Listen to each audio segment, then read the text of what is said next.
Pila ka aksidente sa dalanon sa probinsya sang Iloilo nagluntad antes ang pagsaulog sang Paskwa. Si Julius Bilacaol nakatuto. Makita sa video ang duha ka mga lalaki nga nagahuray at sa dalan. Makita man ang mga tao sa palibot nga nagasekyar sa ila kahimtangan. Ang duha ang ginkilala kaday alias Marlon, 32 anyos, kag alias Jill, 56 anyos. Mga sakay sa motorsiklo nga aksidente nga bumunggo sa isa ka jeep sa Plaza Libertad Street sa Barangay Poblasyon Alimudian pasado alas 7 kagabi. Lunsay ang mga ini construction worker kag residente sa Barangay Abang-Abang sa mga Banwa. Base sa investigasyon sa Alimudian Police, sugatan na ang motorsiklo kag ang jeep nga ginamaneho ni alias Romeo, 49 anyos. Sang tumiretso sa direksyon sa jeep ang motor kag nakasagait sa nawala nga signal light sini.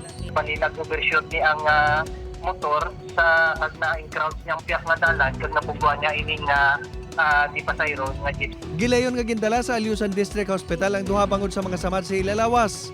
Ginapatihan nga nakainom ang mga ini.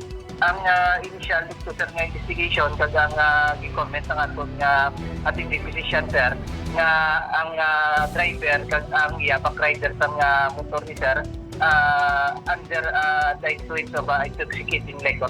Wala naman ginkustodiya sang Alimudian MPS ang driver sang jeep tungod maatag nga wala ini sa kasaypanan sa aksidente. Gindapatan sa first aid sa mga katapos ang Pasay City Fire Station kag Pasay City Responders ang apat ka mga sakay sa motorsiklo nga nagbunggoanay sa Barangay Kinagaringan Pequeño, Pasay City pasado alas 8 kagabi. Base sa investigasyon sa kapulisan, nagsugatan na ang motor nga ginasakyan sa mga tumandok sa syudad kag ang isa pagid ka motor nga ginasakyan sa lalaki nga tumandok sa Banwa sang Lambunaw kag angkas ang menor de edad nga bata sini. Naglikaw kuno sa batsyon nga dalan ang motorsiklo sa mga taga-Pasay apang wala ini na control sang driver. Naglikaw sila sir sa may alabala sir sa Bumpy Road. Then suddenly nag-collided sa isa man ka motorcycle. Yara na sa mayo nga kahimtangan ang mga sakay sa duha ka mga motorsiklo.